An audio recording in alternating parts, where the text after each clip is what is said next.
Enterprises struggle to detect advanced attacks quickly and thoroughly as evolving threats continue to evade current security tools. Skillful threat detection starts with diverse, high-value security telemetry to run detections on. The Chronicle platform allows security teams to store and analyze petabytes of data in one place so that you can quickly apply powerful detection rules against all of your security data. Learn more about the Chronicle platform and the latest threat detection capabilities at securityweekly.com/Chronicle. Today's networks are changing fast, and employees, devices, and infrastructures are more distributed than ever. GigaMon Threat Insight is a cloud-native, high-velocity network detection and response solution that's purpose-built to enable you to get in front of this transformation. Learn more at securityweekly.com/Gigamon. Uptycs has built a platform for SQL-powered security analytics. Extending the OS query agent, Uptycs collects, aggregates, and analyzes a wide range of system data and makes that available to solve multiple security challenges. Their solution provides visibility across Linux, macOS, Windows, containers, and cloud workloads. Their customers are using the Uptycs platform for fleet visibility, intrusion detection, investigation, and audit and compliance. Visit securityweekly.com/Uptycs and be one of the first to see how they've mapped over 500 behavioral rules to the MITRE ATT&CK framework. Welcome back, everyone, to Enterprise Security Weekly. Learn how to conquer cloud complexity in our first Security Weekly webcast of 2021, January 28th, 11 a.m. Eastern Time. Register at securityweekly.com/webcast for myself, Adrian Sanabria, and Dr. Mike Lloyd, CTO over at Red Seal. Sure to be a great conversation as always. Mike is fabulous, as is Adrian. So it's going to be a lot of fun. If you missed any of our previous webcasts in 2020, visit securityweekly.com/on-demand. For this segment, we're joined by Chris Blask from Unisys. Chris, welcome. Hello. Thanks for having me. Josh Marpet is making an appearance on Enterprise Security Weekly. Josh, welcome. Pleasure to be here. How are you guys? I'm good. Josh is, of course, one of our hosts over at Security and Compliance Weekly, which I'm a regular listener. You guys have a good time. Guys and gals have a good time on that show. We definitely do. It's an awesome, awesome show. We have a funny time. Yeah. And our Discord is, oh my God. It's amazing. We're going to continue our conversation on asset management. I'll actually turn it over to our guest, Chris Blask, to kind of set the stage. You mentioned this, the top 20 critical controls.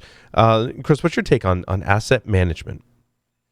Well, it's all part of situational awareness, right? We have to know what we have, who we are, what's going on around us, and so forth. And as we all know, supply chain security has taken a lot of space, not just SolarWinds. That's just recent time, the last month or so, over the last number of years, right? So the part of all of this, of asset inventory and so forth, that I've been focusing on is the attestations of provenance and content.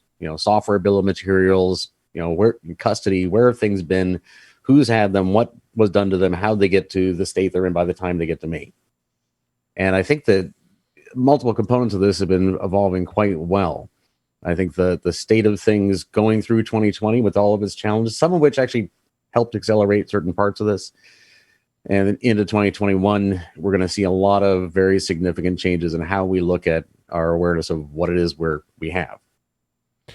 That chain of custody is interesting, because we spoke previously about an asset owner.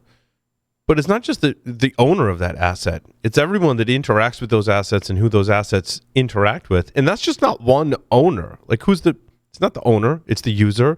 Maybe it's the maintainer. Maybe it's the developer. Like, there's lots of folks that interact with that asset. Tyler's smiling and nodding because it was really jiving with what you were saying before, Tyler, right? Yeah, that's spot on. It's about the relationships between assets that you gain the maximum value from. Mm. And the third parties and the processors, and then you've got GDPR and, assets, meaning data or components or pieces or whatever, is a massive interconnected process ever since and I'm going to buzzword the hell out of you, ever since we deperimeterized. Yes. Yeah, but assets can be whatever is the key thing. Yeah. And it is because of everything going cloud. But it's interesting, the person who pays the bills for that particular asset is important, right? That's an important part of this maintenance that we have. Well, it's a moving target as well. But so the digital bill of materials is some open source code, a DBoM node that Unisys released last month, and a consortium under the Linux Foundation, and it's also sort of a concept. I want a digital bill of materials.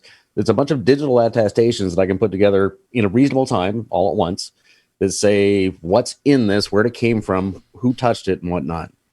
And the as Josh knows, he's been involved with the DBoM side of things. The relationship between two organizations. I am the attest owner the asset owner as Unisys when I buy a server from Dell. I'm the user. I consumed it. That's the relationship between me and them. When I turn that into a Unisys mainframe and sell it to a bank, that's a relationship between me and that bank. So dealing with attestation channels between organizations where relationships already exist helps us break down the whole problem into manageable individual bytes. And also maintaining, the licenses on this too. We talked about asset management from a security perspective, but there's also a business continuity and a compliance reason why we need to maintain this attestation, right? If there is open source software in something that we are selling, and there's new software components introduced, whether those are brand new, it's the first open source component in there, or whether there are additional ones, we have to make sure that we disclose that, right? That's a big part of the software bill of materials that is of risk to an organization, no? Whoa. What is this bias against open source? You prejudiced bastard, you. It's not just open source. It's any component of any piece of software, whether closed source or open source, that we need to keep track of. Sure. But you said the S word, and I've got to call out Alan Friedman, who right now is leading a 4-hour Department of Commerce software bill of materials conversation.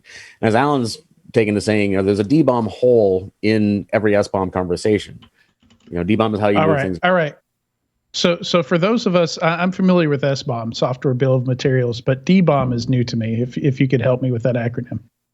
Sure, digital bill of materials. So it's both an open source. The DBoM node code is available on GitHub /DBoM project. Anybody can download that. And with a DBoM node, you can participate in an attestation channel. So you can create a channel. For example, Dell is among the companies that have been putting this together with us. They have a node, we have a node, we create a channel between us, or maybe many, and we attest to the things that we agreed to do anyways. So a digital bill of material as a concept is the entire stack of attestations that exist on channels that I have access to or under conditions can have access to that describe any given asset. So, so it goes beyond just software. I'm sorry, go ahead, Adrian. So it goes beyond just software, because when you Google DBoM, you get a different definition for that acronym. You get design, build, operate, maintain. Yeah, it's not very popular as of yet, and the SEO is crap so far. DBoM.io will be the Linux Foundation site for the nonprofit for the DBoM Consortium. That'll launch in the first half of this year. And but yes, it goes beyond. So a software bill of materials is an attestation that can go on a channel.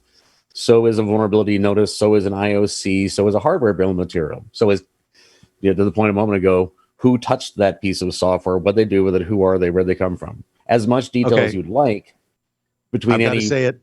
Show me on the DBoM where the bad packet touched you. Sounds accurate. I'm sorry, I couldn't resist. It was everywhere. I'm traumatized. And Josh, I want to you want your help explaining the previous point in the question that you had asked me about open source software, right? I identify that as one potential risk because depending on the license, I have to disclose that. But also, if that's proprietary software, there are also risks associated with that, and risks associated with any piece of software, right? Yeah, SolarWinds wasn't open source. Let's just be clear. And actually, there's a new thing. Did you see the thing about the YouTube saying that all of SolarWinds source code is available now? I did not. Yeah, there's a so is YouTube, it so it's open source now? Fake or BS, but it's claiming that all of SolarWinds source code for all of their products is available. I haven't heard anything more than that. So, but SolarWinds is closed source as far as I know. Not anymore, but okay, that's a risk. Yeah, is it? A risk for SolarWinds, maybe. Is it a risk for the rest of us? Well, if you're using SolarWinds Orion and you're not patched, it's closed source software that's a risk for anybody that's using it. And anybody that's affiliated with those companies, and anybody that's using those company services, and so on and so forth. And it becomes a 6 degrees of separation problem with software that is closed source. Yeah, software closed or open 100% has a transitive risk scenario. Because if you think about it, if I'm a closed source developer and I use some third party code, because I don't write all my code, I assemble code. It's what we do now. We don't write it, we assemble it. And I'm assembling from some open source or even some other closed source packages I purchase. There's that transitive risk that goes between each tier of development all the way back through to the person who wrote the original libraries, right? And so there's always inherent risk in every code that you have in your environment. And that's why static analysis, dynamic analysis, I asked all those tools for code analysis exist because there's no way to prove it's secure. So going back to the original question, think about the DBoM as a way to take SBoMs. Let's assume I've got an application. I take all of the building blocks, thanks, Tyler, and I assemble all the building blocks. I have an SBoM for every building block. I have an SBoM for my overall application, but it's comprised of multiple SBoMs. I put it all into a DBoM channel, and now I can send that stack of SBoMs, that completed Lego project metadata or manifest, off to whomever needs to see it while still retaining control of the information and access to it. That's what DBoM is. Does that make more sense, Adrian? And an emergent property of that is that you start to chain things together and you see the replication of what we're already doing, right? There's a lot of touchy issues in this, to cartoonishly state it, so say I as Unisys have to agree to this information sharing thing, and that means I give away all my IP to everybody. Well, that wouldn't be good. So no, that's not happening. What actually, but we need to connect the end user, the utility, with the person who took the pile of sand and made a crystal that was cut into a chip, maybe, right? Depends on the criticality.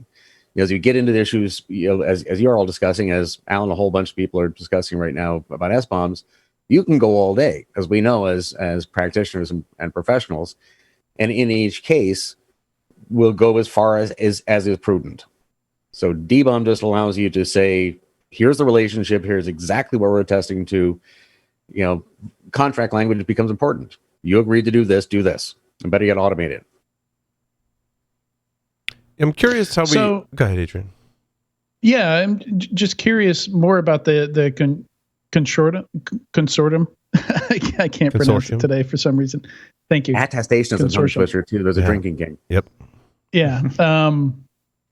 What is the goal here? Is the goal here to get some kind of regulation that makes this more of a standard thing that people use? How do you convince DBoM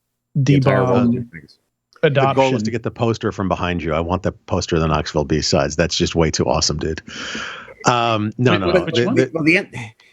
So the source of this is probably a good explanation for that, and sort of lesson writ large, because this was Mehdi Antasari and I at Unisys in early 2019 saying, damn it, can't we just write things down? We're a big company. We buy from big companies, sell to big companies. Let's just write it down, and then we'll know. And, 1 hour conversation went from, well, you can actually do that, but, we're a big company, but not that big. And the problem is global, so nobody's big enough. And what we have to do is get some open source code out of a 140-year-old company that never did that, and convince enough people to do things, and. So one of these from the beginning, high opportunity, low likelihood sort of things. Everything's got to line up perfectly. But the reason, the fact that I'm here and that, this is all going forward seems to indicate that we're on the right path. So the goal was just that. Can't we as Unisys, in our own little world, with big companies to do big things, just agree to write everything down? And as you nest into that, you get into SBoMs. I'll hold my beer. That's a fascinating topic. You can go on all day. Will never be solved, but it'll approach happiness. And what we found is there's enough value in doing things now, back to the original posit, that Unisys will save time, money, be more competitive by automating these attestations in our existing supply chain, even if it's only one step in either direction. And our banking customers say the same. And, regulators like things like this. So if they want to regulate something, they can check on it. But it's not the goal of either the originators of this or the DBoM Consortium itself to really do anything other than make attestations easier. Is there enough of a mutual benefit to have an accurate bill of materials for your software and or hardware? Oh, Lord, yes. Oh Lord, oh, dear God, I'm sorry. What? Yes, of course. Cost savings. Forget security. I guess if you're going to hide something that you want to hide, you're going to hide that regardless, right? And we kind of just have to, yeah. No. Look, to secure something, to make sure it's compliant, it's secure, that you know what the hell's going on in your world, your business. If you don't know what you have, you can't secure it. You can't make it compliant. You can't do anything with it. Okay.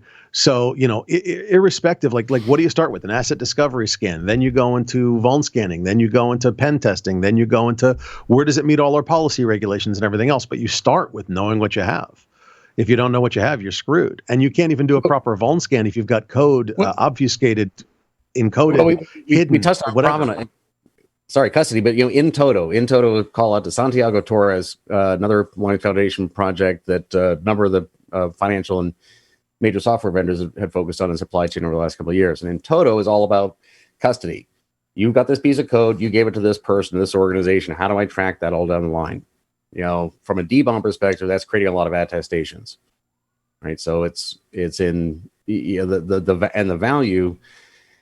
I'll speak for Unisys. We as Unisys will spend less money and have faster customer satisfaction response times by automating attestations. And we also provide security, and it helps us actually provide better security. So, being more secure at lower cost while being more profitable and competitive is the kind of things that not just, private sector enterprises, everybody's got a budget. How much can we do in time and resources? It's interesting as us as security professionals and hackers are often the ones that uncover what's inside of all of the software or devices. And I think what we're advocating for here in this segment is everyone should just tell each other what components are inside things. Right. And it's important to call out for your listeners. We're not telling everybody. Tell everybody that you've made a commitment to. Maybe you've got one customer. Maybe you have 1,000. None of my business. Whoever you're making commitments to, be really clear about them and test them. And also, even if there's it's the a insurance, chip on a motherboard the size of a grain of rice. Yeah, right. If that matters the to your Manchurian customer, microchip from Supermicro. I mean, anyway. We're doing I had POCs to. that includes. I'm sorry, we're doing POCs that include sheets of steel. So it's not even just about software. It's what the heck is inside things. Where did that plastic come from? Here's an actual POC in process. Did the temperature go over 90 degrees Celsius while my product was going through your manufacturing process's shrink wrap machine? I tested whatever it is you're testing to. And then what's inside it, who touched it, where it's been, to the level that satisfies the people downstream of you. And we've actually been batting around the ideas of calling things IBoM and SBoM, which is compliance bill of materials. Does it meet policy? What are the policies associated to it or affiliated with it? And information bill of materials for provenance of information. Where did this information come from? Which would make GDPR, CCPA, CPRA, all those fun things a lot easier to deal with. Does that come down to, Josh, like who's attesting to what's in there? How that information is being validated? It does. And you've got a similar problem with certificate authorities. Is your certificate authority trusted? And does it go back to a root CA? And of course, we know because a root CA has never had any problems. There's never been an issue with a root CA. But in this case, it's a value chain thing. It's your supply chain. So if you send let's say an SBoM, a software bill of materials, to your value chain, to your downstream, to your customers, and there's a problem, it goes back to you because you've attested to it. All right. And if you got that SBoM from your let's say it's an outsourced development crew, whatever, then they're the ones that attested to it. And this also, by the way, helps with insurance claims because you can point to whomever attested to it originally and say it's on them. Okay. Now, if let's be clear, if a vulnerability happens in code and it's because you brought in a closed source or open source component, that's not on the person who attested to the SBoM. But the fact that if you lie on an SBoM, you're the one that attested to it. Think of it as Sarbanes-Oxley. The CFO and CEO have to sign off. These are actually correct. They represent material represent our results, and every system we use is auditable. Okay, and their ass is on the line for that stuff. And we're not attesting to the quality. That's a different different level of attesting. Yeah, this is what's inside of it. And this is the lovely thing about DBoM, is that it's I'm trying to think of an acceptable phrase, but it's a very libertarian sort of approach. who are you doing business with, what attestations they require from you, attest to those things. And now if you're attesting to the fact that, yes, my software is fine, and you have other software suppliers and you're not actually, well, then you didn't, and you'll suffer the reputational risks and so on forth. And mature structures like governments and corporations and infrastructures and so forth typically have processes like standards and, heaven help us, sometimes regulations as needed, and you just attest to those. So the DBoM part of it is really not about any of those things.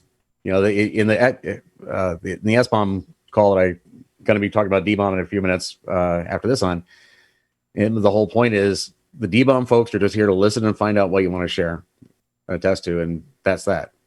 It's going to be any combination of good plans, bad plans, lots of detail, very little. It doesn't really matter, and it just reflects the relationships we already have today. Mm. Well, and it's so it seems like there's another side of this too, because I think DBoM can only be as useful as your ability to audit it, in a consistent way, so that you know that it's accurate, right? Right. Like this mouse that I keep holding up, I don't really care, right? As long as I know it didn't come here directly from Moscow, then I'm probably okay. Yeah, did it come from China? And I want to know that it came from a plant in China that has the nets to catch people when they jump out of the windows versus factories that don't have the net, which I think is, it could tie into our discussion. I was listening to another tech podcast where they were talking about that with respects to Apple, where the hardware is manufactured and or put together. What are the working conditions? It's a huge issue. And they kind of extrapolate it out into, you're sitting at the board in Apple, like how much do you really care about that? Your and stockholders are happy, your investors are happy. Like, if there's nets, maybe not nets, but that's a huge crime against humanity, right? In some respects, in a lot of respects, I think it is, and something we need to pay attention to. I don't know if that translates into a DBoM of sorts, and could it help with that particular issue? Well, it does, absolutely. So one of the things I'm proudest of in the last couple of years was writing a 25-year plan for a national plan for 50 million people in Colombia, right? And looking at the infrastructure and the changes. And I didn't know, DBoM hadn't come up at that point, but this was built into that. We cannot go forward as an organization, a nation, pick a group of us with, this far into the future without having this level of understanding about these issues. We cannot go forward another 10 years at the level of understanding of what the hell is in our stuff. Now, to be clear, we also in 10 years cannot resolve the issue of absolutely what, where everything came from. But we can do what we always do as professionals, say, this is a national plan. I'm telling you, in 7 years, here's how much we're going to know about what the hell is in the damn grid, particularly at those points. And we can do that. So this mouse, honestly, I don't care. It really doesn't matter. If it died, I throw it away. But if I can make a prediction, though, I think for the average person, the DBoM is going to be, it's going to be something where, okay, maybe you look at it and you say, oh, okay, fine. Like, I'll have to take your word for it. Like looking at a nutrition label, like, I don't know if it really has 100 calories in it or not. I don't have a BoM calorimeter. I can't test that myself. So I'm just going to have to take your word for it. And maybe these get... but they're important because, these are going to be, come into, I think on the legal side, like when something happens, to be able to go back and say, hey, well, you said, this was your DBoM, but clearly you left some stuff out, so being able to hold people to some of that stuff. And being able to hold them to it quicker. Chris, hang on. I got to say this. So Adrian, you hit on the meat of the matter. You hit on the perfect meat of the matter. We're going, hey, that's what I was aiming yourself. For. There's no, there's no central authority that says you must put this in your SBoM or whatever. But if you screw it up, the consequences are the problematic piece. You're going to go to court. Your insurance, your cyber insurance is going to be like, you lied. Sorry, dude. Get out of here. Goodbye. Peace out. Okay. The consequences, there's teeth in the matter because you're now phrasing it in a sense of a guarantee or a not a warranty or a guarantee, but we're telling you straight unvarnished truth, and a court can hang you on that. So, why would people do that? Two things. It's interesting because when this happens, we do see some compromises. So again, to use my nutrition label analogy, we've got ingredient lists on food products, on most food products. And, there's certain things that they don't have to tell you. Like, I'm not sure if water bottle brands have to tell you exactly where the water comes from or how much there. And some things you see natural flavors, like they're not telling you exactly what those natural or artificial flavors are. But the ones that people pay more for are labeled, because the ones that people pay more for have everything. Remember Breyer's ice cream? It used to be the 5-year-old can read every ingredient on it. That was the entire premise of their marketing campaign. Yeah, That's it became what a SBoM marketing is going to be. Yeah. But I'll make 2 points though. Josh, it's the incremental teeth, right? Again, because we're not creating anything else new. Every time we're doing this all the time now. We sit down and say, okay, we're going to set up a channel for you guys. What are you attesting to now? So if you're, to Josh's point, I'm selling you things, I'm attesting to something already. Putting a channel in place is just going back and say, all right, that contract we have, literally contract language in business. You said you do these things and so forth. We have this new way to automate the attestation around doing that. So, it's just an extension of the teeth that are already there. We're not trying to punish anybody or make it easier to punish anybody. We're just making it easier for everybody else to live with the relationships they currently have. And again, the fascinating things about this is it ends up not being about security very often. When security is an issue, that's handy. But mostly we've found this, internally. We have a handful in a huge relationship we have upstream with huge automation and decades of work behind it. We have a couple issues a year that come up with customer satisfaction problems where one of our folks knows the name of somebody at their folks and calls them. And within 3 days in spreadsheets, they figure it out. We can not only save those 3 days, we can make that situation not happen. Which saves us money, saves us time, keeps our customers happy. And most of the actual use and application of all these attestations is just in doing your business better, faster, cheaper. As cliche as it is to say that. Oh, and by the way, when security happens, you can see what you have. And so we're not looking for security budget. We're just saying, would you like to lower the cost of your business operations? So do we need more enforcement than Josh, what you were mentioning earlier? Do we need an FDA or an FTC to help regulate this? Tyler, you're nodding yes. 100%. Yeah. Without government enforcement, this doesn't occur, because everything comes down to incentives. It's always incentive driven. And if we take the food analogy and the nutrition analogy that we've been talking about, that wouldn't exist without an FDA dictating that it had to be there. And it's the same thing with software, SBoM, DBoM, whatever the different bombs we're talking about are. None of them will truly have teeth and truly be enforced unless there's a clear, uniform way to do it, and it's forced by some government entity, higher power, FDA, whatever. Well, but the accurate part of what you just said is forced. No content. I've been involved with regulations. We all know that. However, the caveat to that is the force can be that my competitor, if I don't do this, is going to have lower cost, be more profitable than I am. And when they buy my company because I've lost the market, they'll fire me. That's really, the forcing function we want. When we can't have that, well, yes, and I'm not against regulations. When it has to be done, it has to be done. And FDA and others will do it. But you look in the Automotive ICE Act right now is going down this path. And just in the recent beginning of that POC, they just want to be more competitive. But it's going to come down to dollars and cents, right? It always does, yeah. Right. But I'll tell you, I'll speak as Unisys. If my competitor gets lower costs than I am because I don't do this, then I'll do it. And that's the forcing function that I really see with DBoM writ large, attestations writ large, sector by sector, regulatory. Absolutely, it'll happen. And it should. My bigger worry is that the cost of doing it is outweighed by revenue impacts, such that it will require government force. That's okay. I think so. Wait. Real quick though, that's the one issue in 2021 I think will work out really quickly. I've seen the daylight of this because I agree 1,000%. If it costs too much, then my argument falls apart. I think that we find that it incrementally doesn't add much cost at all, and it saves money. It's a fairly easy thing to do at a basic level, right? We as professionals are trying to solve the whole thing at once.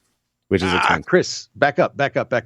You're right. But I mean, you're talking about the DBoM part of it. Putting the information into the channels doesn't cost very much. We're talking pennies. It's minuscule. It's minuscule. Okay. But I again, speaking for ourselves, I've gone a level farther with this. Internally, inside Unisys, we'll save money. It'll save more money than it costs us to do this. For the DBoM part of it, we don't have time for that, and I gotta get back on Alan's call, but that's the point I wanted to make is in the first half of 2021, I expect that we'll find the answer to that. I think in many cases, sharing attestations is a cost saving thing to do now. Solving the entire SBoM thing and the entire supply chain thing, that's a different conversation. I think through 2021, by the end of this year, we'll all have a better view of that. But I wouldn't stake my position on it entirely yet. So, Tyler, to your point, you assemble software, right? So if you assemble software, you pick up the SBoMs from the assemblers. Effectively, they become tiny little fragments of cost on each chunk of software you assemble. Instead of having, you're thinking, oh my God, I got to go through and list everything. No. You just assemble the SBoM from all the different pieces. Then you push it together, compress it, whatever, stamp it with, I assembled this from all these other pieces, and throw it in a DBoM channel. Total cost is not that much. And don't get me wrong, still the inherent SBoM trust. There's still the inherent trust in that model. You still have to trust the SBoMs coming to you. Well, again, Yes. For the DBoM perspective, I have to trust the people and organizations I'm doing business with already. I don't need to trust them more. I just get more validation of my trust from them. And while I have a moment, don't get me wrong, all of this is hugely complicated in SBoMs and so forth. I can't tell you what the exact answer is, but the attestation sharing part of it all by itself is very simple and doesn't really change anything. Just makes it easier.